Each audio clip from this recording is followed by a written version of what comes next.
Okay, so let's go ahead and have a brief conversation about what it's like to be a medical professional, in air quotes, but not actually understand nor trust medical science.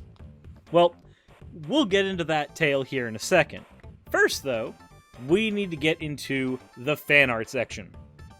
So, from Lady Jane Phoenix, she says, even though nobody asked for this, and because they love tokusatsu, they present Kamen Rider Owo, the Woe Warrior of Justice. Enjoy. You know, I don't know what I was expecting, but it still looks neat. Anyways, as always, thank you for your fan art submissions, and if you want your fan art to be shown in future episodes, the best way to do so is dropping it into the fan art section of the Discord. With that said, let's go ahead and get into the discourse. Pop! So, the title of this is This Doc Stoked the COVID Crisis. These women are paying the price. Let's do ourselves a good read. Even as the coronavirus pandemic ravages her state of Idaho, Katrina Marcroft has a different problem, an aggressive form of bladder cancer. But surgery will have to wait. She explained in an interview to the Daily Beast this past week. There are too many COVID-19 patients. Almost all of them are unvaccinated. And not enough beds in Boise, Idaho hospital are there for any other patients. Likewise, Angela Housley said that her 80-year-old mother was turned away from a McCall, Idaho hospital during a metabolic emergency for fear elderly patients would be at risk of contracting COVID inside. This was said in an interview there. They said it's just not working. Our system's not working, Housley told the Daily Beast, though she made clear she didn't question the hospital's decision. Hospital officials did not return a request for comment about the two women's stories, but they match with the kinds of medical treatment that healthcare officials say may be delayed under a form of rationed care the state recently authorized thanks to a deluge of COVID-19 patients. Now, we have to have a bit of a chat. This rationed out care, this is basic triage. This is something that pretty much any medical professional in a crisis situation has to do. And it sucks. And there's nothing about it that's fun. But why is this happening? Why is it that we're even having to engage in these triage measures in certain states? Well, the answer to that is pretty simple. The hospitals are slammed with coronavirus patients. Other kinds of care might be impacted as a result of this. It's not unique to this moment of the pandemic in America. But what does stand out this summer in states from Alabama to Idaho is that paltry rates of vaccinations mean hospitals are unnecessarily overflowing with people who have resisted getting shots. Now, I've had conversations with people who've asked, should I get the shot personally? Not me, but them. And the answer at this point is just yes, you should. Because even if there is no increased risk of you spreading it to somebody else, even if you are likely to survive COVID, the fact that you may end up taking up a bed and a ventilator, it's just selfish not to right now.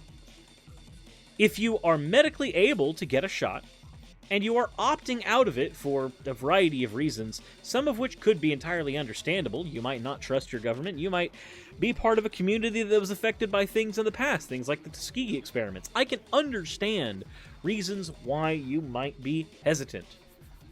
But at this stage of infection, at this stage of the event, it's past time. The data's in on the side effects of the shot. The data's in on how many people have been used in the early clinical trials. The data is in on what these shots do generally. And the data's been in for a while on how an mRNA vaccine works on its own. It's time. Go ahead and get taken care of. It's not going to be the mark of the beast. It's not going to be a thing that suddenly screws with you for the rest of your life. The side effects that we've had to deal with have been things ranging from blood clots in a fraction of a fraction of a fraction of a percent of people, and allergic reactions, which are things that should already be accounted for if you are reading the label where these shots are when these shots are happening. So, let's go ahead and continue on here. In western Idaho, the problem comes with a local flavor, in the form of a far-right doctor who just won a new perch, Ryan Cole. The newest member of their board oversees healthcare in this part of the state. Cole has been, for months now, urging people to not get vaccinated while spreading unsubstantiated conspiracy theories rejected by the medical community at large. What kind of conspiracy theories are these? Let's take a look. Doctor up for Idaho Health Board spot calls COVID-19 vaccine needle rape. He says he doesn't even like calling it a vaccine. He says that it's a fake vaccine. He then calls it the clot shot? A clot shot, needle rape, whatever you want to call it. And he's laughing it off to the audience. Okay. We see what kind of person we're dealing with here. Says you try to keep your head up and be positive, Markov told the Daily Beast, but it's a scary and uncertain thing. And I just wish people would just listen to the science and the experts. Here's the problem, though. There are people that view him as an expert. The problem is that one of the people Idaho medical experts say too many people are listening to is Cole, a dermatologist. He last month narrowly won a seat on Central District Health, which oversees healthcare issues for roughly 1/3 of Idaho residents, beating out an epidemiologist who urged Idahoans to get vaccinated.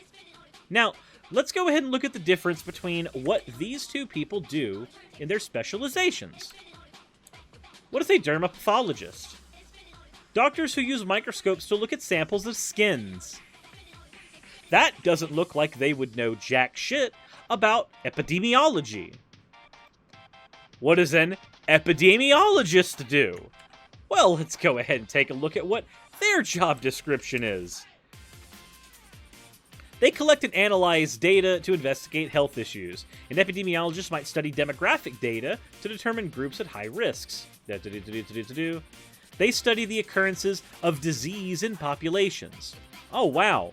Almost like they study epidemics. Seems like they would probably be the better group of people to look at and listen to, but here's the thing.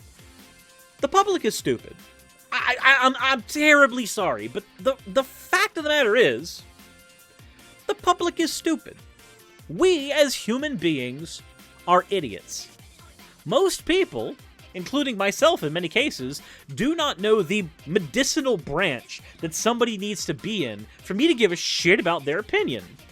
Most people hear doctor, and they can't tell the difference between a PhD in neurophysics or somebody who just has a PhD in an obscure branch of philosophy. They do not fucking know the difference. Most people don't understand. Now, I can go ahead and throw one thing out here. Let's even see if neurophysics is a thing. Okay, so it is. My brain registered for a second that it might not be a thing, and I don't know why, so I wanted to go ahead and check into there. But the fact of the matter is, most people cannot tell what is an actual expert in a particular field. As a result, you get people who hear, he's a doctor. Why are doctors saying these things?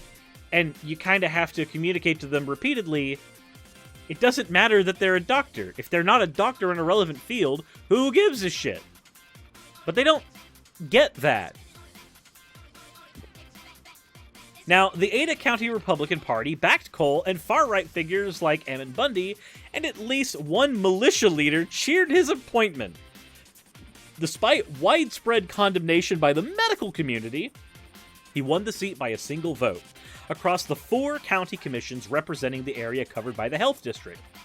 Cole did not respond to requests for comments for the story, but he has hardly held back in playing the part of the pandemic contrarian. Among other highlights, he's called COVID vaccines fake, and even likened these safe and effective shots to needle rape, which we checked in the other article. He also pushed wild, unsubstantiated theories like linking mRNA vaccines to cancer, while becoming a darling of the far right. As the Daily Beast previously reported, he appears to be having an impact, advising a charter school against masking, right before the school reversed their mask mandate. Last week, the entire state of Ohio went into crisis standards of care.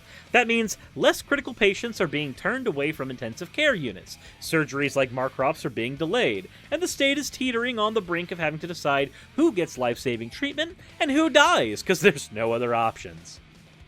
At any given time, the available number of ICU beds statewide has been hovering in the low single digits. It fluctuates, but often as patients die, that's what frees up beds ever so briefly for the next one to come in, and then there be a steady stream of COVID victims who end up having to pour into the emergency rooms. It is noted, however, that the source of the problem isn't clear. A spokesman for Idaho's St. Alphonsus Hospital System told the Daily Beast that more than 95% of their COVID patients are unvaccinated, and that is the reason for scarce ICU beds. Now, remember, at the very least, we do know that a good 90% of the symptoms for COVID-19 are mitigated by having the vaccine. Now, if most of those symptoms are mitigated, this means that even if you catch it, it might end up functioning more like a mild flu for you than something like, the ventilator-requiring piece of shit that COVID is, that can scar your lungs up completely. Even if it is just... Even in the worst case scenario, where it is just the symptoms that get mitigated by the vaccine, that still allows you to function in a way where you do not have to take up an ICU bed and fuck up somebody else's day, or life, or family. Imagine that.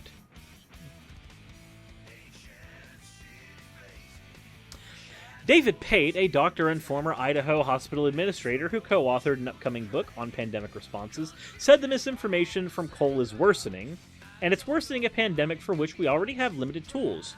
We have masks, and we have a vaccine, and that's it.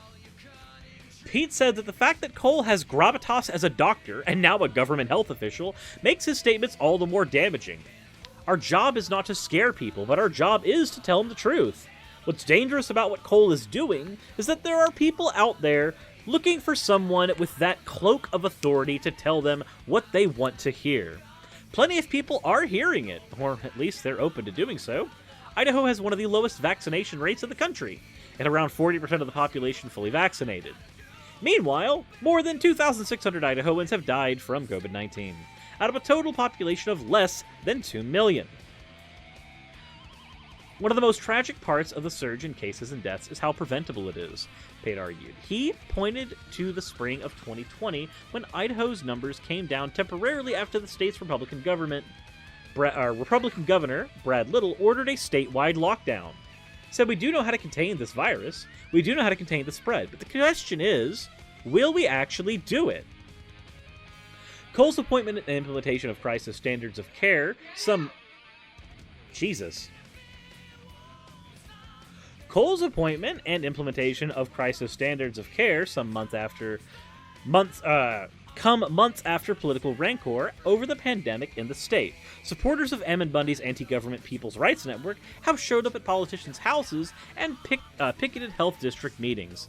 Far-right elected officials have spoken out about even modest steps to stop the spread of the virus, spread of misinformation, and even they've even held mask-burning rallies. So literally every tool that we have to deal with this, far-right groups apparently just don't give a fucking shit about. So why the fuck aren't these COVID patients not being put in tent hospitals? It depends. Reasons change everywhere. Looks like Slime Sir scratches ear right there. Can I scratch my ear? Is that a thing I can do? I wasn't even aware of that. Article continues. This is about life and death, and we're acting like there's two sides. Housley added that her mother was receiving treatment at home, but that she's terrified another emergency room could become life-threatening very quickly, even as there is such limited hospital capacity in the state. Due to medical triage, my mom is looked at as someone who might not get to live, and it takes my breath away. Markov added that she stays off social media to limit her exposure to the conspiracy theories that leave her so frustrated with her neighbors, and that even some friends of hers have come out as anti-vax. So what happened to caring about the people around you, she asked. Markov is imploring people to reject misinformation. spare a thought for people like her in difficult medical circumstances and to get vaccinated. She says that her cause isn't an ideological one. She just wants to live. And she asked, why are we turning our backs on science? Now, unfortunately, here's what's going to happen. This is going to be seen one of two ways. Scenario A, this is going to be seen as propaganda. That has all been engineered by someone. That's just the nature of how conspiratorial minds work. Or, if you're not a super conspiracy theorist, and you're just one of those really, really, flagrant assholes, then it might be that you view this story and go, don't live in fear, don't live in fear, don't live in fear, I will never live in fear. And I'm pretty sure you've probably heard somebody say something like that. I'm going to be doing a video soon about the variety of reasons why people have decided to reject medical science and reject the use of a COVID vaccine. I actually did a question over on my Twitter so I could get those variety of reasons in and analyze them all myself as opposed to pulling them all from the top of my head. So now I gotta throw the question on to you guys. When you read a story like this, what comes to your mind? My mind goes one of two ways. It goes to the myriad of ways in which it will be misinterpreted by people who are right-wing and or assholes. Because you don't have to just be right-wing to be a dick. Or, the other way is, I just feel sympathy in a situation like this. And I think that's the difference between the part of my brain that's engineered to just read stuff and accept what I can get out of it, and the part that reads things as a content creator and tries to look at it from multiple angles. I either see it as a piece that's going to be looked at and dismissed by other people who shouldn't dismiss it, or a piece that communicates to me that there's a human element to this entire conversation that people seem to be just vapidly ignoring. So, let me know what you think in the comments section below. I want to know what your thoughts are. With all that said, though, this was a bit of a depressing read. But hopefully, us getting through it together here has helped a little bit. With all that said, guys, as always, insert end of video tagline. Well, actually, no. Not that yet. If you haven't hit the like button already, that's the thing you should do. Okay, there we go. Now we can insert end of video tagline here. Hey, thank you so much for watching this video. It really means a lot to me. If you want access to behind-the-scenes content for the channel, please consider checking out my Patreon. I do weekly vlogs over there, where I give real-life updates to what's going on behind the scenes on the channel, stuff that you don't really get over here, and even on Twitch. Patreon also helps the channel's stability a whole lot. Without Patreon, I wouldn't be able to do this at all. Especially with the kind of content that I do, neither YouTube nor Twitch are the most stable sources of income. If you are a $20 and up patron, then you will be featured on the ending slides as shown in the beginning of the end credits. If you want to catch the streams where all this content comes from, then consider heading over to Twitch and following. And if you want to continue watching over here on YouTube, maybe consider clicking one of the end screen videos. And once again, I want to thank you so much for spending your time with me over on my channel. I wouldn't be able to do literally anything that I'm doing over here on YouTube without each and every one of you. So, thank you.